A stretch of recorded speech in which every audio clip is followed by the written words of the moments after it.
वो तो बेवकूफ़ समझ रखा है उसने तो किसानों को कि हम ही पढ़े लिखे, किसान कोई पढ़े लिखे थोड़े नहीं है। ये पता नहीं है कि ये किसान का बच्चा पैदा होता है उसी दिन से उसकी पढ़ाई शुरू हो जाती है। कौन सी पढ़ाई करनी है उसने कोई लैब में जाकर पढ़ाई थोड़ी नहीं करनी, उसने मिट्टी में मिलने की पढ़ाई करनी है और वो कर रहा है और वो PhD कर चुका होता है। लेकिन जो बाबा रामदेव है वो कहते हैं किसान ना समझ है, उन्होंने कानून नहीं ये रामदेव तो एक नंबर का फ्रॉडी है और क्या, जो ऐसा कह रहा है किसान का बेटा होकर के इतनी बात कहेगा। लेकिन वो तो पूरे देश में योग की जो है पूरी योग ऐसे योग तो जन हमारे बालक जाते ना पढ़ने, वो इससे बढ़िया योग कर लेते हैं। मोदी जी भी योग करके ही वो हमारा भाग्य विधाता हो गया। वो कहते हैं कि मोदी जी के अलावा कोई दूसरा विकल्प नहीं है हमारे देश में। क्यों? अब तक देश को कौन चला रहा था? मोदी चला रहा था। फिर तो देश कभी कभी जाना चाहिए था अगर मोदी था तो। और अब बिकेगा।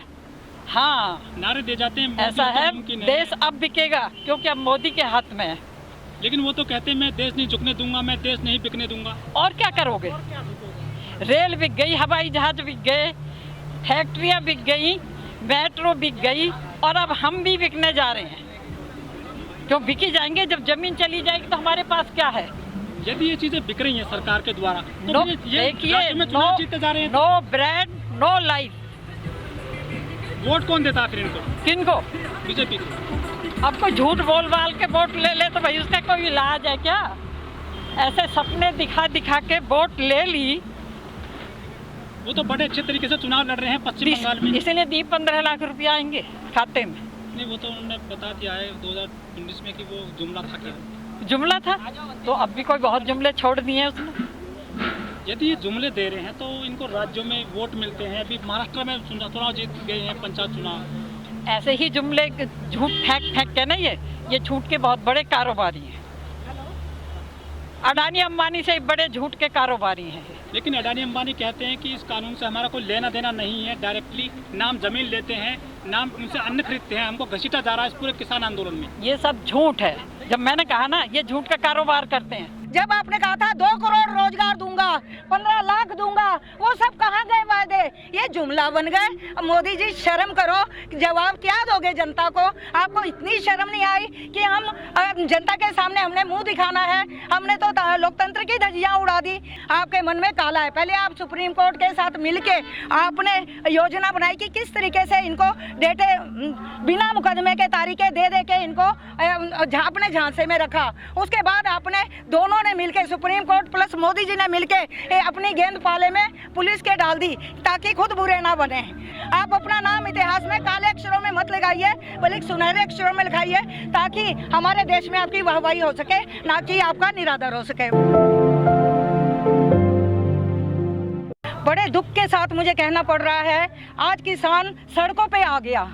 कभी भी 70 साल की आज़ादी में हमने ऐसा चीज़ नहीं देखी थी कि किसानों की शहादत हो रही हो। 121 से भी ज़्यादा किसानों की शहादत हो गई, जबकि हमारा एक एक किसान अन्नदाता, वो जिसे हम भगवान कहते हैं, वो बहुत ही हमारा हीरा है, बहुत हमारी कीमती है। जैसे हमारा जवान कीमती है। जय जवान जय किसान, जय जवान जय किसान। अब लाल बहादुर शास्त्री जी ने इसलिए नारा दिया था ताकि हमारे किसान जो हमारे देश को उन्नत किए बैठे हैं, ये हमारे खेत खलिहान फलते फूलते रहें। आज मैडम आजकल तो नारे बदल गए हैं ना, मोदी है तो मुमकिन है, हर मोदी घर घर मोदी आता है। ऐसा है, ये अंधभक्तों ने, देखो जो राम की खाता है वो मोदी मोदी गाता है, समझ गए ना? ये हमारे किसान मेहनत की खाते हैं। इन्होंने लॉकडाउन की भी परवाह नहीं की और पूरे देश को अपना अन्न अर्जित किया ताकि लोग कोई भूखा ना रहे। इनके लंगर लगते हैं और ये इनके 500 साल पहले से लगे आ रहे हैं। जब गुरु नानक देव जी ने 20 रुपए में एक लंगर की शुरुआत की थी प्रसाद के रूप में, और आज अब इनको कह रहे हो कि फंडिंग कहाँ से आ रही है? बड़े शर्म की बात है, धूम भरने की बात है। आज ये आधी दिल्ली को पेट भर रहे हैं। आप जो आपने बेरोजगार कर दिया है। जो आपने सीधा आज स्थिति ऐसी आ गई कि आपने ये जो सुप्रीम कोर्ट से मिलके आपने सीधा ये कह दिया कि ये किसान ही नहीं है, ये नकली किसान बैठे हैं। बड़े शर्म की बात है। ये जो किसान हमारे बैठे हुए हैं, ये सारे अन्नदाता हैं, ये सारे भगवान हैं और हमारे पूरे देश को रोटी दिए बैठे हैं, पेट भरते हैं। आज आप इनको नकली कहने लगे। अगर नकली होते तो फिर आप वार्ता क्यों कर रहे हो? और सबसे बड़ी बात यह है, मोदी जी एक बार सुनिए, ये हमारा लोकतंत्र देश है, आपने लोकतंत्र की धज्जियां उड़ा दी हैं। ये आपको कभी भी हमारा देश माफ नहीं, इतिहास माफ नहीं करेगा अगर आपने इस तरीके के वाहियात बातें किसानों के लिए की। अभी मैं 15 जनवरी का एक लेटर पढ़ा, उसमें मैं बड़ी शर्मसार हुई। इन्हें बहुत अपशब्द कहे गए किसानों के। इनके लिए आपने देखो अपने षड्यंत्र रचा। ये वाह मोदी जी वाह, कैसा आपका षड्यंत्र हमारी समझ से परे है। ये जो किसान आंदोलन चल रहा है, पिछले साल एक आंदोलन चला था दिल्ली में, क्या उसी डर्रे पर डाला गया है ये किसान आंदोलन में सरकार द्वारा? अरे एक बात और मुझे कहनी है, हमारे देश में कानून बनते भी हैं और रद्द भी होते हैं। ये जब किसान सड़कों पे आ गए, अगर मोदी जी में देशभक्ति होती तुरंत रद्द कर देते। जो ये कह रहे थे कि 3 काले कानून वापस लाओ और MSP में रेट दो, तब इनको चाहिए था तुरंत लागू करना, देशभक्ति का अपना परिचय देते। अब इनका इतिहास कभी माफ नहीं करेगा। इनको काले शब्दों में लिखा जाएगा, इनका नाम, इनको अपने नाम स्वर्णिम अक्षरों में लिखवाना चाहिए था। लेकिन बड़े इन्होंने उनका आज 2 महीने लगा दिए और 121 किसान हमारे शहीद हो गए हैं, शहादत दे चुके हैं। इनके मुंह में, इनके कान में जू तक नहीं रहेंगी। आप जब अंबानी के घर गए हैं, पोते के घर उसकी मुबारकबाद देने आ गए, किसान इधर शहादत ठंड की वजह से दे रहे हैं। आपको इतनी शर्म ना आई कि हम एक संवेदना या सहानुभूति का एक शब्द भी कह देते? किसान आपसे बहुत सख्त नाराज हैं। ये बात आप मन में विचार लेना।